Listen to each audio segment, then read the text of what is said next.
You don't walk into a betrayal. It doesn't hit you like a door slamming shut or a punch to the face, not at first. No, it starts slow. Like a hairline crack in a glass you don't notice until it shatters in your hand. If you'd told me 5 years ago that I'd be sitting here trying to put the pieces together, retelling this story like some tragic diary entry, I would have laughed. I was the guy who had things figured out, or at least I thought I did. Good job, stable life, no vices beyond a weekend whiskey, and a partner I thought would grow old with me. Her name was Kayla. Kayla. Jesus. I met her at a neighborhood block party in South St. Louis. I hadn't planned on going. My cousin Eric dragged me out of the house after another weekend of me playing couch potato, mourning the end of a short-lived situationship with a woman who liked me more for my air fryer than my company. Kayla was there with her aunt, setting up one of those cute little lemonade stands for the kids. She wore these jean shorts that caught my eye, but it was her laugh that really pulled me in. Loud. Unfiltered. She didn't laugh like someone trying to be polite, she laughed like someone who meant it. She was magnetic. She had the kind of presence that made everyone lean in. I was standing in line for a burger when she cracked a joke about the DJ playing early 2000s Usher like we were at prom. I turned to her and said, "You're not complaining, though." She smirked, raised an eyebrow, and said, "It's not a complaint if I'm dancing in my head." We talked the rest of the afternoon. About music, about food, about how she had a pit bull named Luna who snored louder than she did. She told me she was a dental hygienist and had an unhealthy addiction to mango smoothies. I told her I worked logistics, managed a few warehouses, and had been divorced for 3 years. She didn't flinch. By the time the sun set, we were still standing under a street lamp, the rest of the block packing up while we laughed about how neither of us could parallel park. She typed her number into my phone and said, "Don't wait 3 days. I hate games." I texted her that night. 3 weeks later, we were official. 6 months after that, she moved in. I won't say it was perfect, but it was damn close. She made my house feel alive again. Before Kayla, it had been a bachelor pad in denial, leather couch, bare walls, dishes that only got done when I was out of forks. But when she moved in, suddenly there were throw pillows. A rug that didn't look like it belonged in a frat house. Houseplants, some of which, I'm proud to say, I learned to water correctly. And Luna? That dog became my best friend. Kayla always joked that she was jealous because Luna wagged her tail harder when I walked in the room. We found a rhythm. Fridays were for Thai takeout and terrible Netflix thrillers. Sundays were grocery runs with matching hoodies and whispered debates about cereal brands. We made love like we meant it, like we were carving our names into time. That's the part that sticks with me. The love didn't feel fake. It didn't feel like something that could fade. I started thinking about rings. I even went to look at a few, quiet like. I was never in a rush, but with Kayla, rushing didn't feel like a mistake. It felt like a plan we'd already agreed on without ever saying the words. Then came Jamal. I remember the first time she mentioned him. We were on the couch. She was scrolling through her phone, laughing at something. I asked what was funny, and she said, "Just Jamal being Jamal. He sends the dumbest memes." "Who's Jamal?" I asked, keeping my tone neutral. "This guy at my gym.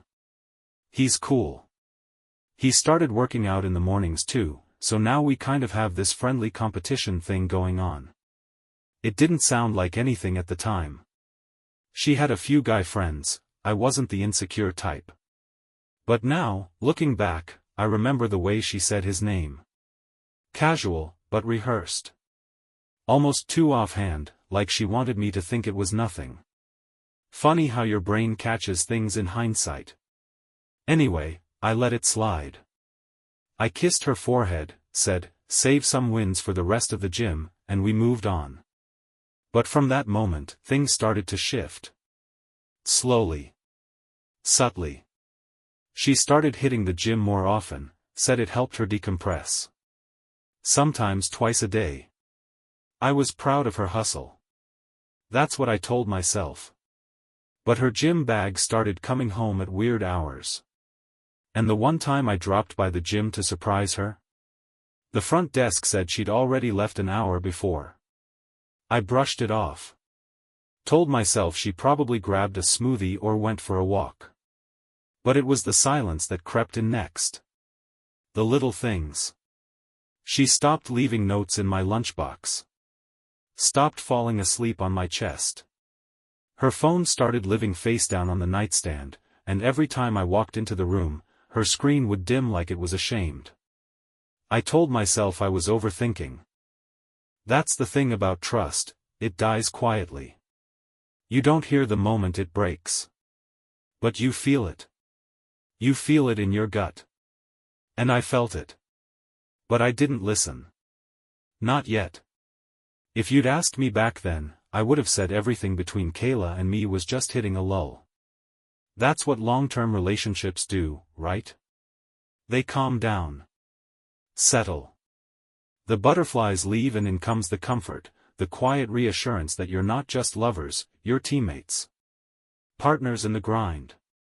But hindsight's cruel. It sharpens all the edges you chose to ignore. Jamal became a regular name in our house like he'd earned some kind of invisible seat at the table.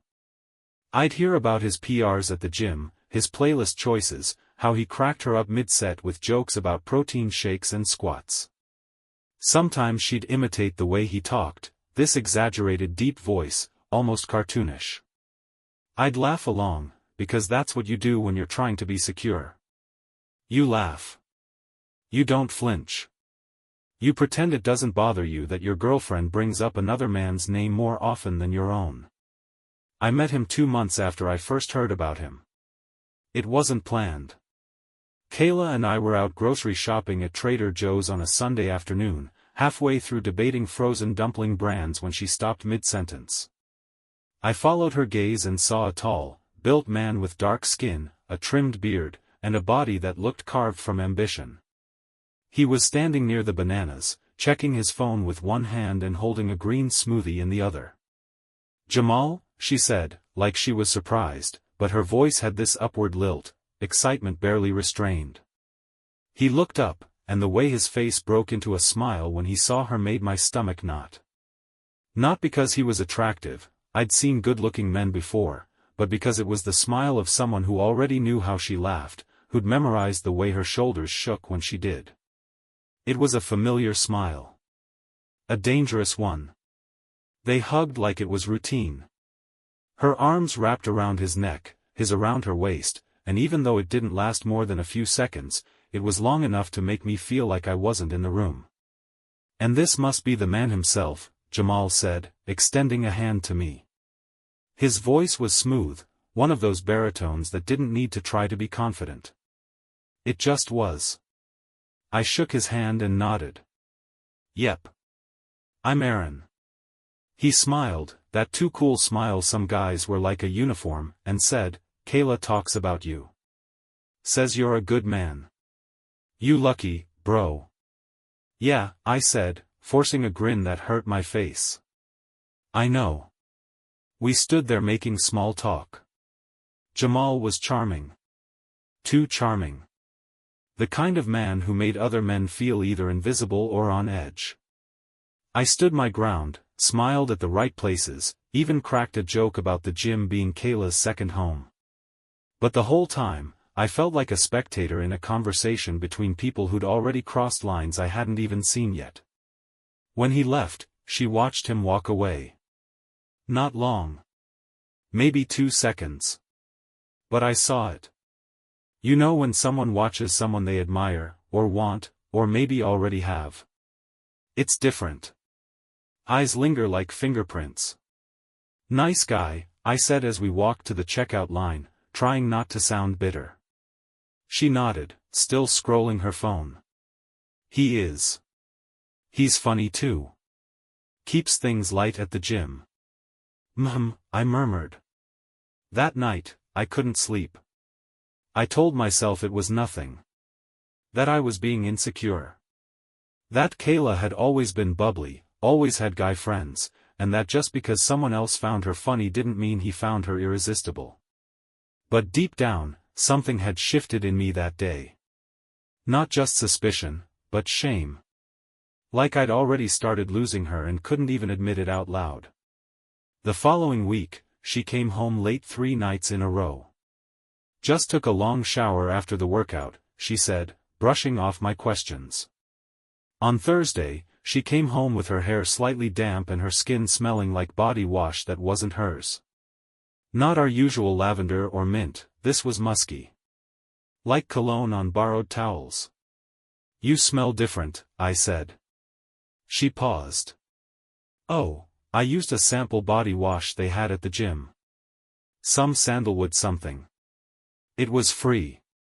She smiled as she said it, but it didn't reach her eyes. The thing is, I wanted to believe her. I wanted to hold on to the version of her that had danced barefoot in our kitchen to Mariah Carey, who'd once fallen asleep on my shoulder during a 4th of July fireworks show, whispering that she'd never felt safer with anyone else. I wanted that Kayla to be real. But Jamal's shadow was growing. One night, while folding laundry, I noticed a second phone charger tangled under the bed. We only had 2, one for the bedroom, one in the kitchen. I didn't say anything right away. Instead, I waited. A few days later, I opened our laptop to check an email. Chrome was still signed into her Gmail. I'm not proud of what I did next, but I clicked. There weren't messages from Jamal, nothing obvious. But there were Uber receipts to locations near his gym, at times she swore she was elsewhere.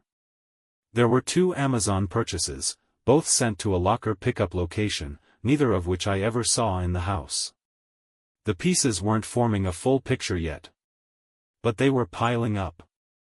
And I could feel the tremors beneath our foundation. Still, I said nothing. Not yet. If you've ever lived through the slow unraveling of trust, you know it's not always loud. It doesn't explode with fireworks. Sometimes, it dies in silence, in the pauses between conversations, in the quiet that follows a kiss that feels just a little too forced. That's what it was like with Kayla. A death by 1,000 omissions. After that afternoon at the grocery store, the day I met Jamal, my peace of mind began slipping through my fingers like water I couldn't cup tight enough. I wasn't ready to accuse her. Not yet. I needed something undeniable. Something that would stop me from second-guessing myself in the dark at 2 a.m., wondering if I was just another jealous man too wrapped up in his own insecurities to trust the woman he loved. I started watching more carefully, not obsessively, at first. Just subtle things. I noticed that she now took showers the second she came home from the gym. Every time. Even if we had dinner waiting. Even if Luna was barking for her attention. She'd toss me a quick, "Hey babe," kiss me on the cheek like an afterthought, and vanish into the steam of the bathroom. Once, I peeked in while she was in the shower. Her gym bag was on the bathroom floor. Something about it seemed off, too light. I opened it. Just a sports bra, a change of leggings, and a travel-size deodorant. No towel. No underwear. No socks. Just the kind of basics you might carry if you weren't really showering at the gym like you said. Still, I said nothing. Not yet. It's a strange thing, pretending everything's okay when your gut tells you it's not. I smiled through dinners. Laughed at reruns of Brooklyn Nine-Nine with her on the couch. Held her while we watched the rain fall outside, even though part of me wanted to shake her and scream, "Tell me who you're becoming behind my back." But I didn't. Because if I said it out loud, it would make it real. And I wasn't ready for that yet. Instead, I started digging. I created a burner email account. I ordered a $49 discreet mini camera that looked like a phone charger. It arrived in an unmarked box. I told myself I wasn't violating her privacy, I was protecting my sanity. There's a difference between paranoia and instinct. I had to know which one I was living in. The next Thursday morning, when Kayla left for work, I installed the camera in the bedroom. The corner outlet gave me a perfect view of the door, the bed, and a sliver of the hallway. It didn't record sound, just motion-triggered video. I felt like a monster doing it, but even monsters want the truth.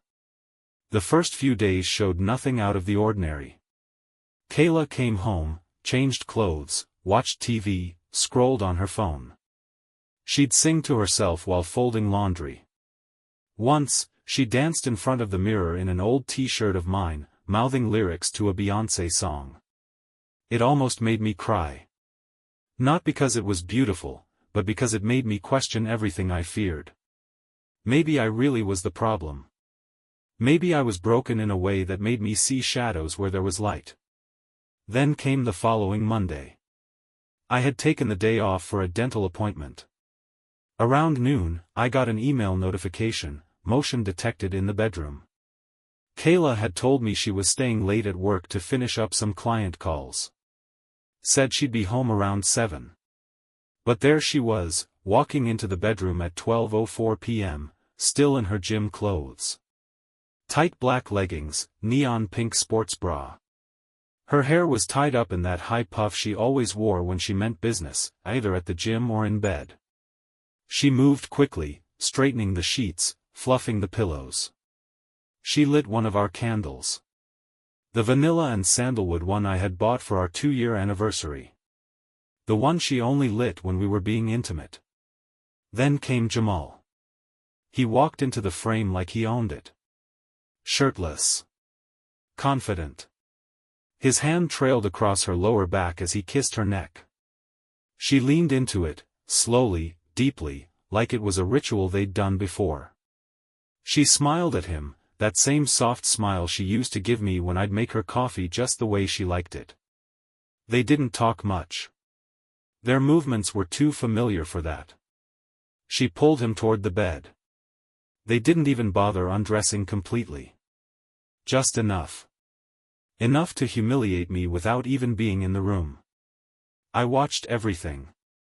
Every second. Every motion. When it ended, he got up first. Kissed her on the forehead like she was his girl. She lay there for a moment, staring at the ceiling, then sat up and started straightening the sheets again. She even fixed her hair in the mirror before she left the room. By 1:06 p.m., they were both gone. I didn't cry. Not then.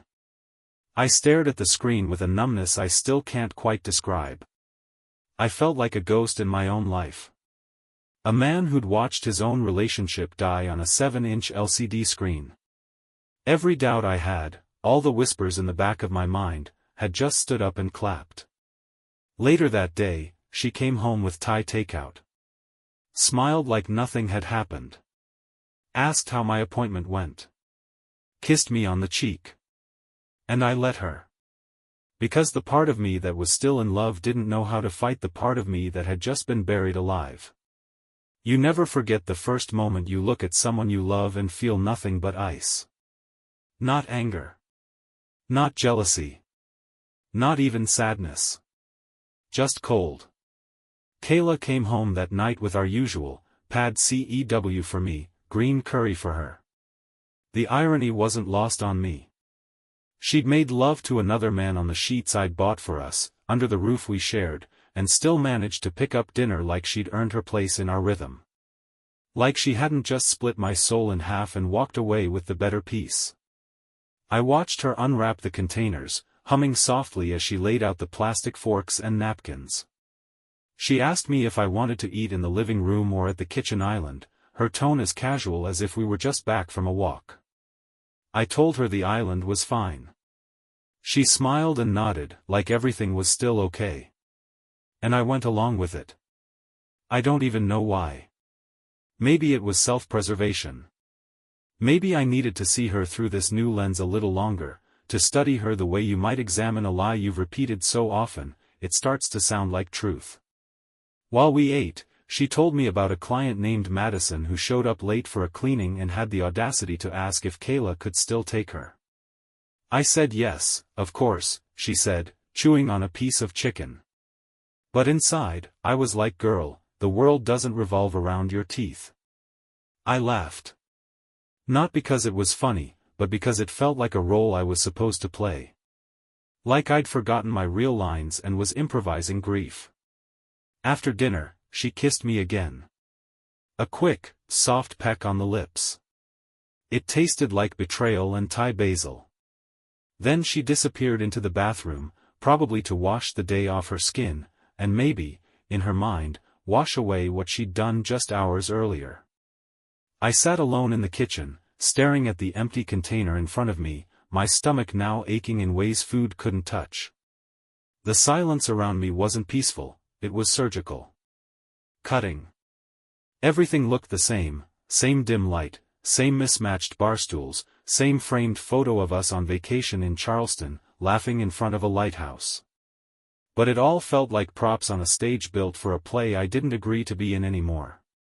Later that night, while she was brushing her teeth, I sat on the edge of the bed, replaying that footage in my mind.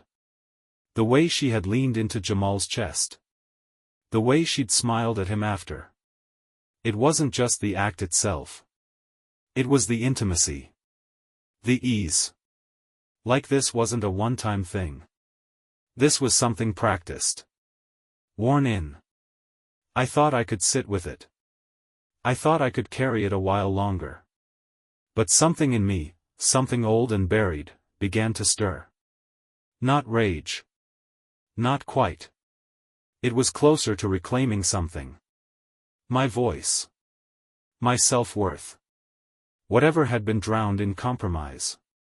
When Kayla finally came out of the bathroom, dressed in one of my oversized shirts, like she always wore to bed, I looked up at her and said her name.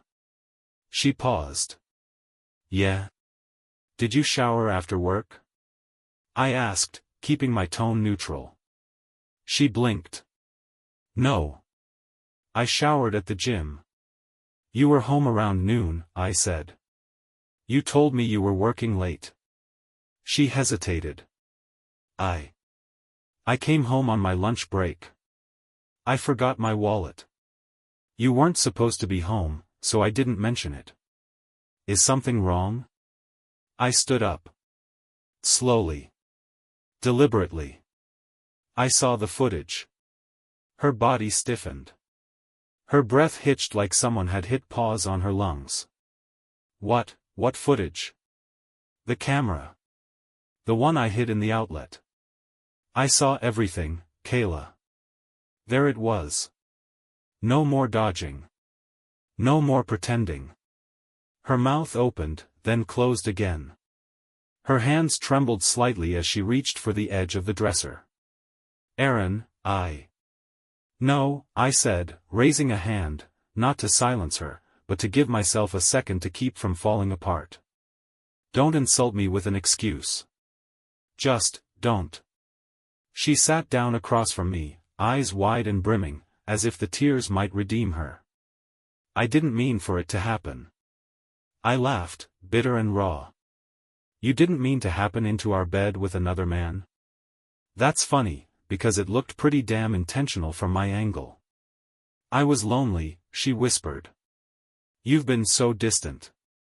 I felt invisible. So you made sure someone else saw you. Is that it? I asked.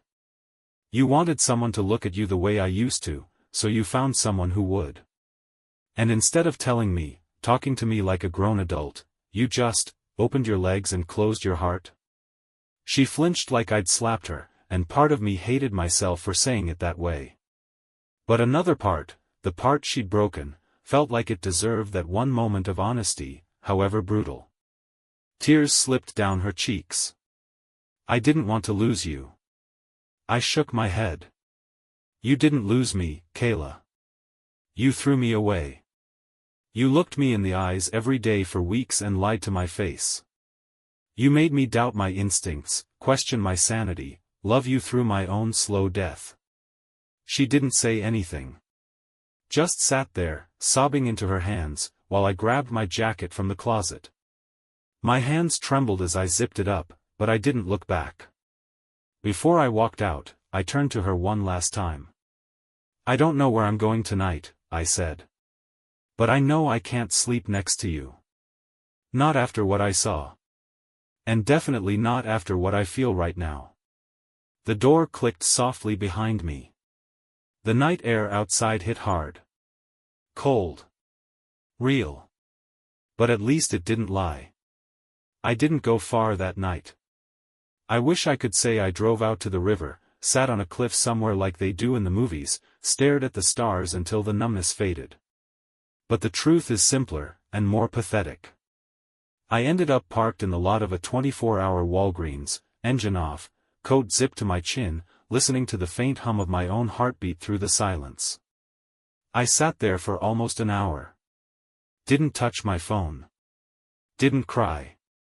Just sat there, breathing in a kind of pain that didn't have words. Not anger. Not even heartbreak anymore. It was more like a dull ache where something used to live inside me. Something that had been replaced with cold concrete. When I finally did start the engine again, I didn't have a plan. I didn't have a destination. I just knew I couldn't go home. Not yet. Not while the sheet still held his scent.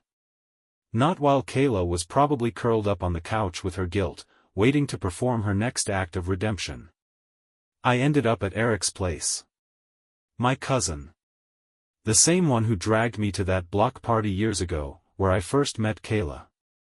His lights were off when I pulled up, but I knocked anyway. He answered in pajama pants and a confused scowl, but the second he saw my face, he stepped aside and said, "You don't even have to explain. Come in." I didn't explain anything that night. He handed me a blanket and a pillow, and I crashed on his couch without saying more than 2 words. The next morning, I woke up to the smell of bacon. Eric handed me a cup of coffee and sat across from me like he'd been waiting all night for me to open up. "You gonna tell me what happened?" he asked. I took a sip of the coffee. Bitter. Hot. Familiar. "She cheated," I said quietly. My voice sounded foreign. He didn't flinch. Just nodded slowly, then leaned forward, elbows on his knees. "You sure?" "I saw it. On camera." Eric whistled low under his breath. "Damn." I laughed bitterly. "That's all you got?" "No, man," he said. "I got a lot more. But right now? I'm just glad you're here and not in jail. Because if I saw what you saw, I don't know if I could have held back." I didn't answer. I didn't need to. We sat in silence, the kind that only exists between people who've seen each other at their worst and still showed up the next morning. Eventually, I picked up my phone. 22 missed calls. 11 texts. All from Kayla. The last one just read, "Please come home. I'm sorry. I'll do anything." I didn't respond. Not because I didn't want to. But because I didn't know what to say that wouldn't rip both of us open further. The next few days passed like molasses. I stayed at Eric's, went to work pretending I wasn't broken, smiled at my coworkers like the world hadn't ended. I answered emails. Took conference calls. Ate vending machine sandwiches with the same enthusiasm as a prisoner staring down life without parole. And through it all, Kayla kept calling. Texting. Emailing. Some messages were long and teary. Others were one line, "Are you okay? Please talk to me, I love you." I didn't answer any of them. Until day 5. That was the day she sent a voice message. I wasn't ready to hear her voice again, but my thumb betrayed me and tapped play before my head caught up. "Hey, Aaron," her voice cracked in the first second. "I know you're not ready to hear this, and maybe you never will be, but I need to say it. I need you to know I'm sorry.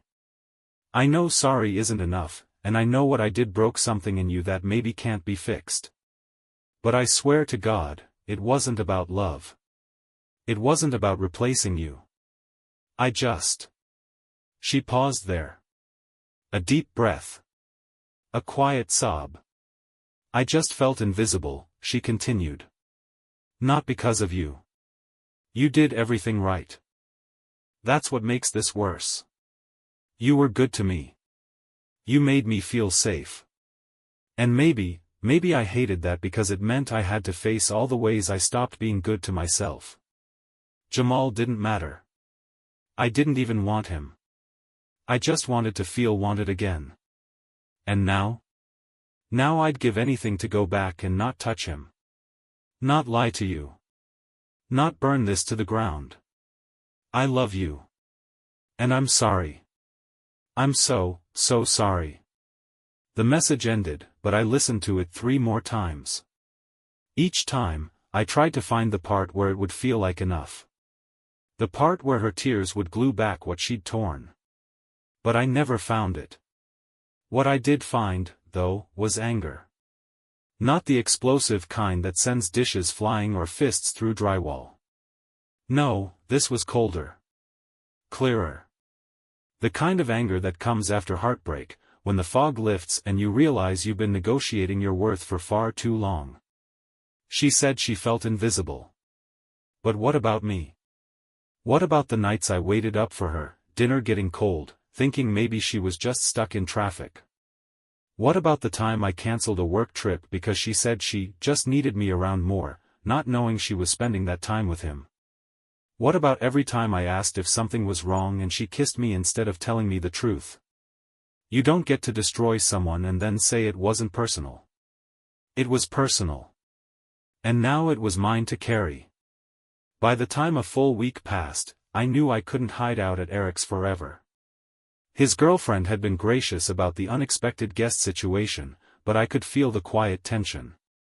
The way she moved a little more cautiously through the living room. The glances she exchanged with Eric when she thought I wasn't looking. I didn't blame her.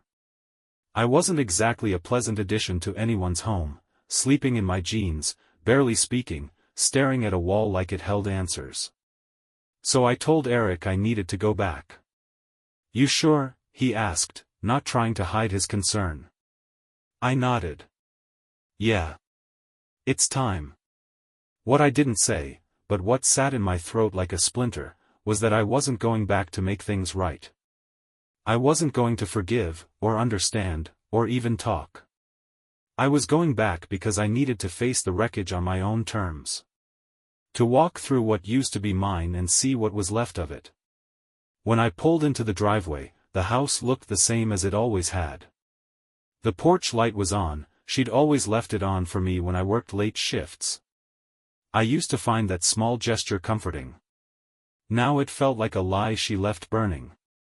I unlocked the front door and stepped inside. Luna came trotting up, tail wagging, her nails clicking against the hardwood like nothing had changed. I dropped to my knees and hugged her harder than I expected. She licked my cheek, completely unaware that the world had spun off its axis. Kayla wasn't home. That surprised me. I half expected her to be waiting on the couch, wrapped in a blanket, eyes red, rehearsing a speech she'd already rewritten 100 times. But the silence told me she'd finally taken space. Maybe out of guilt. Maybe because she realized some things can't be talked through. Whatever the reason, I was grateful. I walked through the house slowly, like I was touring a museum built from our past. Everything was in its place, and yet nothing felt familiar. The framed photo of us at Lake of the Ozarks still hung in the hallway, her laughing, me squinting at the sun. In the kitchen, her favorite wine glass sat in the sink, next to the pan she'd probably used to heat leftovers the night I left. Even her shoes were by the door, lined up perfectly next to mine. It felt like a stage play, like she'd tried to keep the scene intact for when I returned. Like if she didn't touch anything, maybe she could pretend nothing had collapsed. I went upstairs. Our bedroom door was cracked open. The bed was made, but not perfectly, her side slightly sunken in, the pillow wrinkled. She'd slept here. Alone, I hoped. I opened the closet and stood there for a long time. Her clothes were still hung with care, color-coded by habit. My side of the closet was untouched, but it didn't feel like it belonged to me anymore. I reached for a hoodie, one she used to borrow on cold mornings, and held it for a second, then dropped it on the floor. This wasn't my home. Not anymore. It was a memory wearing my clothes. Eventually, I sat on the edge of the bed. Luna jumped up beside me and laid her head on my lap. I ran my fingers through her fur and stared at the wall across from me, at the photo collage Kayla had made for our 3rd anniversary. Each frame held a piece of us: picnics, road trips, birthdays, lazy Sundays in pajamas. And yet, I couldn't find the people in those pictures anymore. I thought back to the version of myself that had stood in that same room just weeks ago, brushing his teeth, planning weekend errands, maybe thinking about proposing that fall. That version of me was dead. Quietly buried beneath her lies, beneath the casual way she'd smiled at another man, beneath the ache she left behind without ever really saying goodbye. I spent the night in the guest room. Couldn't bring myself to sleep in our bed. Even Luna followed me in there, like she sensed the shift in the atmosphere.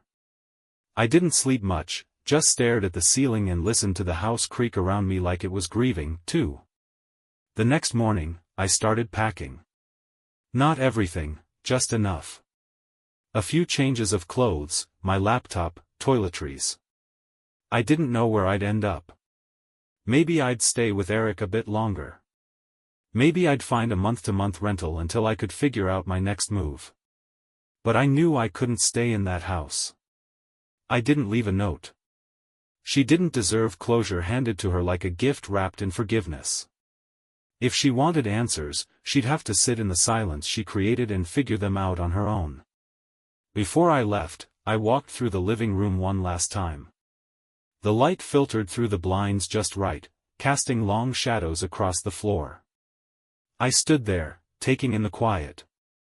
The stillness. The ghost of the life I thought I was building. And then I walked out the door, locking it behind me. Not in anger. Not in revenge. But in the quiet, resolute way you do when you know it's time to stop bleeding for someone who handed you the knife. The motel I checked into had wallpaper that peeled near the ceiling and a faint smell of bleach and old air. It wasn't much, but it was cheap, clean enough, and, most importantly, mine. For the first time in years, I had a space that held no memories of Kayla. No traces of her shampoo in the bathroom. No used candle jars or photographs or laughter caught in the walls. I dropped my duffel on the bed and sat down hard, letting the silence settle around me like dust. I didn't cry. That part of me had gone quiet. Numbness is funny like that. At first, it feels like strength, until you realize you've just forgotten how to feel anything at all. The next few days passed in a blur of coffee, work emails, and wandering. I'd spend evenings walking for hours around parts of the city I hadn't seen in years. Sometimes I passed old storefronts now shuttered, their windows papered over with for lease signs. Sometimes I passed couples laughing over dinner through restaurant windows, and I'd wonder if they knew how lucky they were, or how quickly luck could vanish. One night, after a particularly long walk, I found myself near a bar I hadn't set foot in since my mid-20s. Back then, it had been a hole-in-the-wall dive where college kids mixed with tired locals and blues music played from a dusty jukebox. I hesitated outside for a moment, then pulled open the door. The place hadn't changed much. The neon beer signs still buzzed in the corners, and the bartender looked like he'd been carved from the same block of grumpy wisdom that kept him grounded behind the counter. I ordered a whiskey, neat, and found a corner booth. Halfway through my drink, I heard a voice I hadn't heard in almost a decade. "Is that you, Aaron?" I looked up to see Lena. She was a few years older than me, used to bartend at this place, back when I was still chasing girls and drowning heartbreaks in cheap beer. She hadn't aged the way some people do, with bitterness or weariness, but gracefully, like she'd grown into the life she chose. Her hair was shorter now, and her eyes carried the kind of warmth you don't expect to find in a bar at 10 p.m. on a Tuesday. "Lena," I said, standing up and offering a genuine smile for the first time in weeks. Wow. It's been a long time. She slid into the booth across from me without asking, just like old times. I thought that was you. You look different. Older. Quieter. Yeah, well, I muttered, swirling the last of my whiskey. Life's been loud lately. Quiet feels earned. She studied me for a second. Not the kind of look you get from someone trying to flirt, but the look of someone who actually remembers you.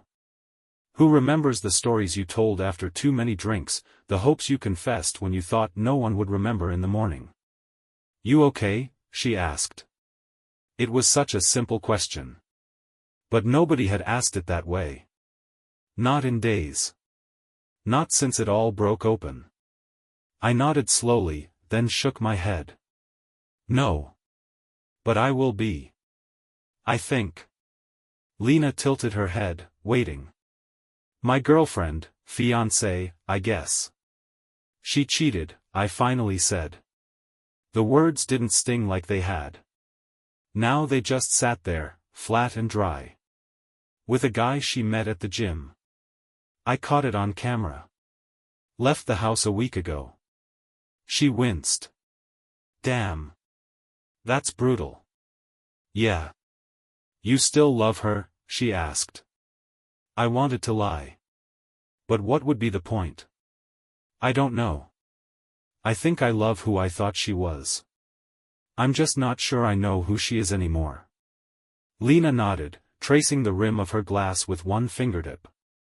That kind of betrayal, it rearranges your insides. You start wondering if anything you felt was even real. I didn't expect her to understand. But she did. And somehow, that made it a little easier to breathe. We talked for a while. Nothing deep at first, just catching up on the lives we'd built separately. She managed a bookstore now. Had a dog named Harvey and an ex who still texted late at night but never with anything meaningful to say. Eventually, she asked if I'd eaten, and I admitted I hadn't. We ordered nachos. Shared stories. Laughed, even. It wasn't a date. But it was something. After we finished eating, she slid out of the booth and looked at me for a long moment. Listen, she said. I know you're in the middle of hell right now. But from what I remember, you've always had a heart too big for your own good. Don't let this ruin it. I didn't know what to say to that. So I just nodded. She left with a wave, and I stayed a little while longer, sipping water, thinking about everything and nothing at once. Later, walking back to the motel, I thought about what she said. A heart too big.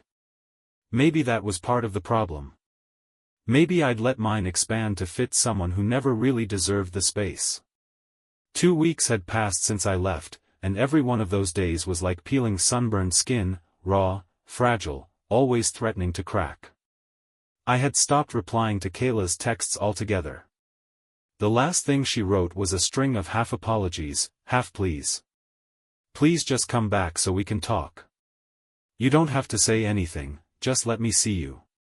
I swear I'm done with him. But it was never about Jamal. Not really. He was just the mirror. What broke us was deeper, older. A rot that had been growing while I kept setting the table, lighting candles, smiling like I couldn't smell the decay. I didn't go back to forgive her. I didn't even go back to fight. I went back because I needed closure in a language only silence could offer. The sun was setting when I pulled into the driveway. That damned porch light was still on. I stood on the porch for a full minute, hand resting on the door handle, listening to the soft hum of the cicadas and the faint thump of music playing behind closed windows. She was home. I opened the door. She was in the living room, legs curled under her, a blanket draped across her lap. A candle burned on the coffee table, one of mine, actually, something I'd picked up on a whim during a grocery run. Pine and cedar wood.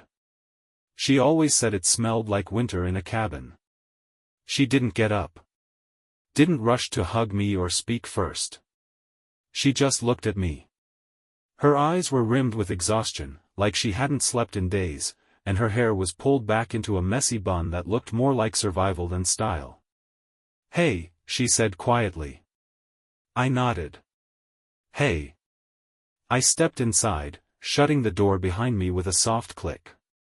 The house looked the same, but the air felt different. Stale. Like it had been waiting too long for a conversation that never came. She gestured toward the couch across from her. "Do you want to sit?" I did. Not because I wanted to be close to her, but because standing felt too much like a confrontation. I wasn't here to swing punches, at least not the kind that leave bruises on skin. "I wasn't sure you'd ever come back," she said, her voice barely above a whisper. "I didn't," I replied. "I came to say goodbye." Her breath caught. Not loud, but just enough for me to notice the way her fingers clenched around the blanket. She looked down at them like they were betraying her. "I've been going crazy," she said. "Not knowing what you're thinking. What you're feeling. If you hate me." I stared at her for a long moment before responding. "I don't hate you, Kayla. That's the hardest part. If I did, this would be easier." She nodded slowly. A tear slipped down her cheek, and she didn't bother to wipe it away. "I've thought a lot about what I'd say to you if you ever gave me the chance," she said. "But now that you're here, everything I rehearsed feels stupid." I waited. "I messed up," she continued. "You know that. I betrayed you, and I don't expect you to forgive me. But I need you to know that I see it now. Everything you were doing. All the ways you loved me. You were trying so hard, and I was too selfish to see it." I didn't speak. I let her talk, because I knew that's what this was about, for her. Saying the words she needed to say so she could move on with her own version of closure. "I kept telling myself that I felt unseen," she said, her voice cracking. "But the truth is, you saw me better than anyone ever has. I just didn't like what I saw in myself when you looked at me." That part landed harder than I wanted it to. Because deep down, I understood it. Some people run from love not because it's missing, but because it's honest. Because it doesn't flatter their delusions. I leaned forward, elbows on my knees, and took a breath. "I came here for my things," I said finally. "The rest of my stuff. My books, my records. That old flannel jacket you kept stealing." She let out a small, broken laugh. "I'm not here to scream at you," I continued. "And I'm not here to offer some grand forgiveness. I'm here because I need to put a period at the end of this sentence." Kayla wiped her face, her mouth pressed into a trembling line. "I get that," she said. "I do." We sat there for a while in silence. Not the suffocating kind, but the sad, hollow type. Like the moment after a storm when you realize the roof held, but the inside flooded anyway. Before I left, I stood up and walked toward the door. I paused, turning back one last time. "For what it's worth," I said, "I hope you figure yourself out. I hope you find the version of you who doesn't have to hurt people just to feel something." She nodded, eyes red and shining. "I hope you find someone who can trust you again," she whispered. "I hope I can trust myself again," I replied. And with that, I opened the door, stepped into the night, and didn't look back. I didn't cry when I walked away from that house for the last time. Not when I turned the key in the lock and heard that final click. Not when I tossed the last of my things into the back seat of the car. Not when Luna, bless her soul, whined softly as I drove away, tail thumping against the upholstery like she knew we weren't coming back. I thought I would. I expected some grand wave of emotion to wash over me, tears, screaming, maybe even regret. But it didn't come. All I felt was space. Not emptiness. Not absence. Just space. The kind you get after ripping down a wall and realizing there's more light in the room than you ever noticed. I moved into a small apartment on the edge of the city. Nothing special, 2 bedrooms, bare walls, a kitchen that made strange noises when I used the microwave and the stove at the same time. But it was mine. No ghost of her perfume in the sheets. No memories packed into every drawer. Just quiet and freedom and the occasional clink of wind chimes from the neighbor's balcony. I spent a lot of time alone that first month. Not in a sad way. More like, repair work. Long walks with no destination. Cooking for one and rediscovering that I actually liked to cook. Reading books that had been gathering dust on my shelf for years. I started journaling, something I hadn't done since high school. It was strange at first, talking to myself on paper, but it became a habit I grew to crave. There was something powerful about telling the truth when no one else was listening. I didn't talk much about Kayla anymore. Not to Eric, not to my coworkers, not even to Lena when she'd occasionally text to check in. It wasn't that I was suppressing anything. I just realized there was a difference between revisiting the past and living in it. And I was done living there. One Saturday morning, I drove out to a park just outside the city. The kind of place with winding trails, towering oaks, and a still pond that reflected the sky like glass. I brought Luna, a thermos of coffee, and no plans. That's what healing started to look like for me, unstructured moments. Quiet mornings. Listening to my breath instead of trying to outrun it. At some point, I found a bench near the water. Luna curled up in the grass beside me, her head resting on my boot. A couple walked past us, holding hands, laughing about something neither of them would probably remember in a week. I watched them with a strange mix of envy and relief. I wanted that again someday, connection, touch, the feeling of being known. But I wasn't desperate for it. Not anymore. I knew better now. I knew love wasn't just chemistry and comfort. It was accountability. Intention. The willingness to stay honest when it would be easier to lie. Kayla taught me that, without ever meaning to. The betrayal still stung, in flashes. Sometimes I'd wake up with her name in my throat. Sometimes I'd catch a whiff of that sandalwood candle and feel my stomach drop. But the pain didn't own me anymore. It was just part of the architecture now. A crack in the foundation, visible if you looked close, but no longer threatening to bring the whole house down. I pulled out my phone and scrolled through old photos. Not to torture myself, but to reclaim something. I came across one from our second anniversary. We were sitting on the hood of my car, feet dangling over the bumper, eating fast food under a sky full of stars. Her head was on my shoulder. My arm was around her waist. We looked happy. And maybe, for a moment, we were. I didn't delete the photo. I didn't need to. It no longer had power over me. I looked up from the screen just in time to see Lena walking along the far side of the pond. She was holding a coffee and chatting with an older woman, maybe her mother or a friend. When she saw me, she smiled. It wasn't a flirtatious smile. It wasn't a question. It was just kind. Knowing. The smile of someone who survived something too. I raised a hand in a small wave. She nodded once, then kept walking. And that was enough. I sat there for a long time after that, just watching the wind ripple across the surface of the water. Luna snored softly beside me. The air was cool, laced with the smell of leaves and damp earth.